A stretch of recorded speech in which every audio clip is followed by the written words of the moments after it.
8 से 9% का fiscal deficit इस बार रहेगा, जो काफी गंभीर है, क्योंकि सरकार थोड़ा सा ऐसा प्रतीत होता है कि स्टिमुलस अवर्स है, स्टिमुलस पे खर्च नहीं करना चाहती, कुछ जो नॉर्मल खर्चे हैं उसमें भी थोड़ी सेविंग करना चाहती है। बोरोइंग तो करनी पड़ेगी, कोई ऑप्शन नहीं है। बोरोइंग 12 लाख करोड़ कर रहे हैं तो 12 लाख करीब 6% होती है। अगर आपको 7.5% तक जाना है तो तकरीबन 3-1 लाख करोड़ आपको और बोरोइंग करनी पड़ेगी। नमस्कार दोस्तों, आज हम एक खास बातचीत कर रहे हैं पूर्व वित्त सचिव मिस्टर सुभाष गर्ग से, जो आजकल आंध्र प्रदेश की सरकार और मुख्यमंत्री को आर्थिक विषयों पर सलाह भी देते हैं। गर्ग साहब, आपने हमारे लिए वक्त निकाला, बहुत शुक्रिया आपका। जाहिर है कि हमारा विषय इस वक्त जो पैंडेमिक और उसके बाद की इकोनॉमिक परिस्थितियां हैं उसी पर बात करने का है। तो सबसे पहले हम आपसे ये समझना चाहेंगे कि जिस तरीके के डेटा आ रहे हैं बड़े ही डिप्रेसिंग लग रहे हैं।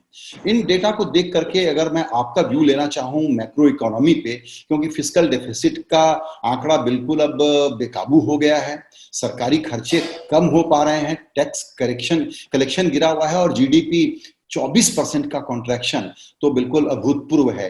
तो इस वक्त अगर एकदम ताजा आपका एक एनालिसिस लिया जाए मैक्रो सिचुएशन पे, तो आप क्या कहेंगे?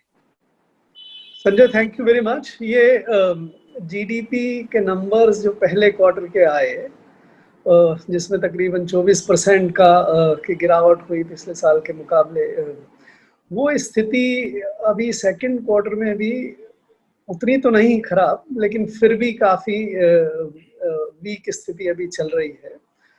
मेरा अनुमान ये है कि सेकंड क्वार्टर जो सितंबर को ख़त्म हो गया उसमें भी तकरीबन 12 से 15% जीडीपी में गिरावट आएगी।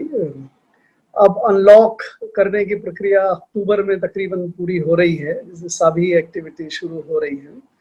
सो मैं समझता हूँ कि अक्टूबर से दिसंबर के क्वार्टर में जीडीपी फिर 5 से 6% तक गिरावट रहेगी।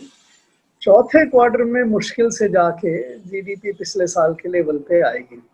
तो मेरा अनुमान ये है कि इस साल 10 से 11% पूरे साल के लिए जीडीपी में गिरावट होगी, और ये बहुत ज़बरदस्त गिरावट है। ऐसी गिरावट हिंदुस्तान में पिछले स्वतंत्रता के बाद कभी नहीं देखी। 40 साल के बाद पहली बार नेगेटिव गिरावट होगी। तो ये निश्चित रूप से बहुत भयंकर स्थिति है, बहुत कमज़ोर स्थिति।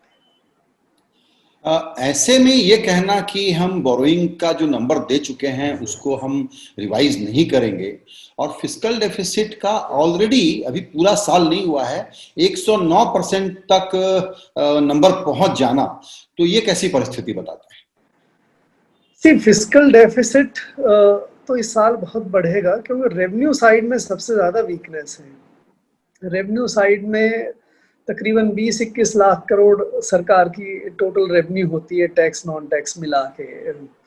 इस बार तकरीबन 6 से 7 लाख करोड़ की शॉर्टफॉल रहेगी, क्योंकि ना तो गवर्नमेंट का डिसइन्वेस्टमेंट प्रोग्राम चल रहा है, जिसमें 210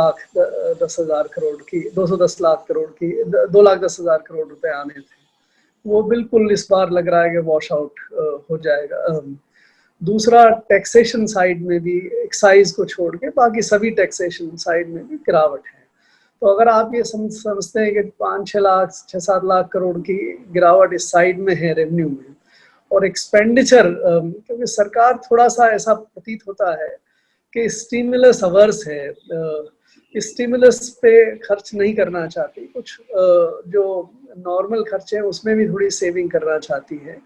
तो अगर सरकार इसी प्रकृति पे रही और एक्सपेंडिचर जितने बजट किए उतने ही रहते हैं, तो आप ये देखिए तकरीबन 3 से 3.5% फिस्कल डेफिसिट और बढ़ जाएगा। 4% पहले था, 3-3.5% और बढ़ा दीजिए, तो भारत सरकार का जो ऑफिशियल फिस्कल डेफिसिट है वही तकरीबन 7.5-8% हो जाएगा। थोड़ा ऑफ बजट है। तो 8 से 9% का फिस्कल डेफिसिट इस बार रहेगा, जो काफ़ी गंभीर है। फिर राज्यों का अगर आप लगाएं 4 से 4.5%, तो इस बार देश करीब 12-13%, 14% तक फिस्कल डेफिसिट देख सकता है। अगर आप बोरोइंग ना करें, बोरोइंग तो करनी पड़ेगी, कोई ऑप्शन नहीं है। बोरोइंग 12 लाख करोड़ कर रहे हैं तो 12 लाख करीब 6% होती है। अगर आपको 7.5% तक जाना है तो तकरीबन 3-1 लाख करोड़ आपको और बोरोइंग करनी पड़ेगी। आपने अभी अनाउंस नहीं किया, कोई बात नहीं, दिसंबर में अनाउंस कर देंगे। पिछले बार भी जो बजट के टाइम में अनाउंसमेंट किया था 31 मार्च को, अगर आपको याद हो, तो जो बजट में बोरोइंग थी उतना ही रखा था। फिर मई में आते आते सरकार ने 4 लाख करोड़ और किया। तो मेरा अनुमान ये है कि किसी भी समय दिसंबर के आसपास 2.5 से 3 लाख करोड़ की और बोरोइंग या सीधे आरबीआई से मोनेटाइजेशन करना होगा। तो आपने अभी एक बात कही कि सरकार का फिस्कल स्टिमुलस देने का मन नहीं दिख रहा है। 6 महीने गुजर गए हैं, दुनिया की जितनी लार्ज इकोनॉमीज हैं उन्होंने अपने अपने हिसाब से सारे कदम उठा लिए। तो स्टिमुलस नहीं देने की जो इनकी जो मंशा है उसका कारण क्या है? या सोचते हैं जैसा आपने इंडिकेट किया है कि दिसंबर में शायद ये बोरोइंग बढ़ाने की सोचेंगे तो एक हिस्सा तो एड्रेस हो जाएगा, लेकिन इकोनॉमी को संभालने के लिए, रिकवरी के लिए जो सरकार को करना है उस कदम को उठाने में देर क्यों? नहीं, स्टिमुलस अगर और दें तो फिर आपके डेफिसिट और बढ़ जाएगी, राइट। स्टिमुलस न देने का, देखिए कौन से वर्ग हैं जो जिनको स्टिमुलस की जरूरत है। एक तो वो वर्ग है जो बिजनेस काफी पिट गया, स्पेशली एमएसएमई बिजनेस। बहुत सारी कंपनियां और छोटे व्यवसायी अभी भी बंद पड़े हैं। तो अगर उनको आपको चालू करना है, उनकी जो हालत खराब हुई उनको थोड़ी मदद देनी है, तो आप स्टिमुलस दे सकते हैं। दूसरा, एक बहुत बड़ा जो कर्मचारियों का, वर्कर्स का वर्ग है, करीब हमारे 40 करोड़ लोग काम करते हैं देश में। करीब किसानों को और सरकारी और ऑर्गेनाइज लोगों को छोड़ दो तो तकरीबन 15 करोड़ 17 करोड़ ऐसे लोग हैं जिनको इस बार काफी नुकसान हुआ। उनको अगर आप मदद करें तो वो अपना कंजम्पशन भी बढ़ा सकते हैं, तो कंजम्पशन साइड भी स्टिमुलस बढ़ सकता है। और तीसरा बड़ा खर्चा सरकार को जो कर सकते हैं स्टिमुलस के रूप में, वो है आप इंफ्रास्ट्रक्चर पे कैपिटल एक्सपेंडिचर बढ़ाएं, सड़कें और बनाएं, रेलवे पे काम करें, इन पे सब काम करें, इनको बढ़ाएं। अब इन तीनों के लिए मानस बनाना जरूरी है। सरकार हमारे देश में बिजनेस को स्टिमुलस नहीं देती है, कभी भी नहीं दिया है, बहुत कम दिया है, छोटा मोटा कभी एमएसएमईज को छोड़ के। तो एक तरह से प्रकृति सरकार की नहीं है ये कहना कि इसी सरकार का, तो उस तरह की सोच बनाना वो बड़ा काफी परिवर्तन हो जाएगा। और इसी तरह से लोगों को, हम गरीबों को तो दे देते हैं, हमने जनधन योजना में भी दे दी, बट जो वर्कर्स हैं, जो नॉर्मली जिनको असिस्टेंस की जरूरत नहीं होती, अगर उनको हम असिस्टेंस दें, ऐसी भी हमारी प्रकृति पहले नहीं रही है। तो एक तरह से नया सोच, नई हिम्मत और वो चाहिए। अगर हम वो ना करेंगे तो स्टिमुलस नहीं है। तो इसका मतलब कि जो चैलेंजेस सामने आप देख रहे हैं उसको देखते हुए अगर हम इसी फिलॉसफी पर जो सरकारें करती आई हैं, ये सरकार भी उसी फिलॉसफी पर चलेगी तो हमारी आर्थिक परिस्थिति तो और बिगड़ेगी। या कोई टूल है सरकार के पास, कोई तरीका है जो हमको समझ में नहीं आ रहा कि क्या करेगी कि रिकवरी कराना शुरू कर दे? नहीं, एक चीज देखिए, 80-85% इकोनॉमी अपने आप काम करती है। 80-85% इकोनॉमी सरकार के भरोसे नहीं है। वो अगर आप उनको काम करने दें, लॉकडाउन न लगाएं, काम करने दें, तो अपने आप, जैसे आपने देखा बहुत सारी लेबर वापस आ गई है, कंस्ट्रक्शन में, इंडस्ट्री में, सर्विसेज में बहुत सारा शुरुआत वापस हो गई है। तो एक तरह से इकोनॉमी अपने आप ही गति पकड़ती है। उसी दृष्टिकोण से मैंने कहा था कि क्वार्टर वाइज जो है वो कॉन्ट्रैक्शन है वो कम होता चला जाएगा। तो वो इकोनॉमी अपने आप जिस दर से और जितने समय में अपने नॉर्मल स्टेटस पे आएगी, वो आएगी। उसमें हमें कोताही नहीं होनी चाहिए, उसमें हमें शंका नहीं होनी चाहिए। नेक्स्ट ईयर 21-22 में निश्चित रूप से ग्रोथ वापस होगी। अब कब तक हम जाके 19-20 के स्तर पे पहुंचेंगे, 21-22 में भी पहुंच पाएंगे, थोड़ा सा रह जाएगा। ये इकोनॉमी अपने आप में भी काम करके वापस से गति पकड़ती है। तो इकोनॉमी जो 85% हिंदुस्तान के लोग चलाते हैं उसके कारण संभल जाएगी, क्या यही आशा और विश्वास है जिसमें सरकार को लगता है कि हमको कोई बहुत बड़ा काम करने की जरूरत नहीं है और स्टेटस को पे चलते रहो? अब ये मैं नहीं कह सकता, लेकिन अगर आप 15-20% इकोनॉमी जो सरकार इन्फ्लुएंस कर सकती है, सरकार बढ़ा सकती है, उस पे अगर आप, जैसे कैपिटल एक्सपेंडिचर की मैं बात कर रहा था, इंफ्रास्ट्रक्चर एक्सपेंडिचर की, कंजम्पशन बढ़ाने की बात कर रहा था, अगर आप वो कर दें तो और जल्दी हमारा रिकवरी हो जाएगा। अगर आप ना करें तो जैसे 85% इकोनॉमी है अपने नॉर्मल स्तर पे आएगी, वो उतने समय में आ जाएगी। ये पॉलिसी व्यू लेने की बात है कि आप ऐसा करना चाहते हैं या ऐसा नहीं करना चाहते।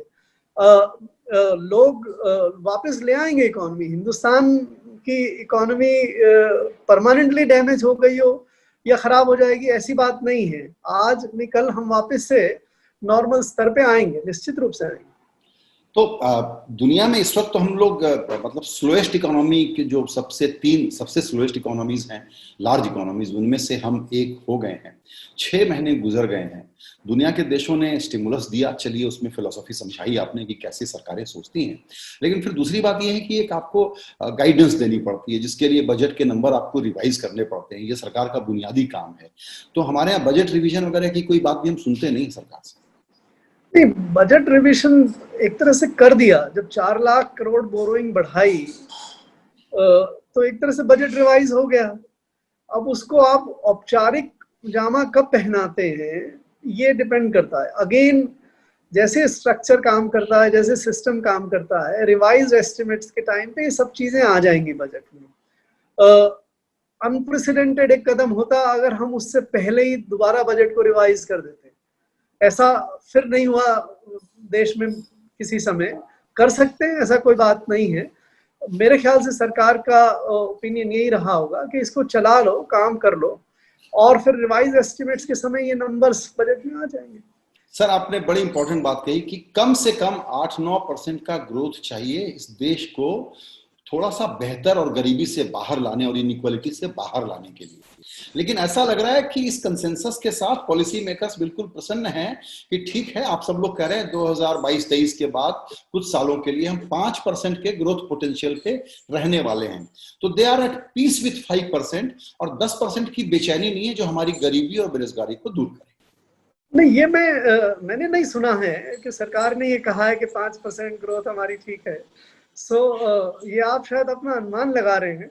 मेरे ख्याल से कोई जिम्मेवार सरकार, अगर हम $5 ट्रिलियन की इकोनॉमी की बात करते हैं और अभी भी कहते हैं कि 24-25 तक हो, हालांकि वो अब संभव नहीं लगता किसी भी तरह से, बट अगर 24-25 नहीं, 27-28, 26-27 तो भी तक भी करना चाहेंगे तो भी हमें 8% ग्रोथ चाहिए। तो ग्रोथ और इन्फ्लेशन भी 4-5% चाहिएगा। ठीक है, 12-13% की ग्रोथ नॉमिनल होगी, तब जाके हम उस स्तर पे पहुंचेंगे। तो ये मैं नहीं मानता कि सरकार बहुत लो ग्रोथ के लिए तैयार है।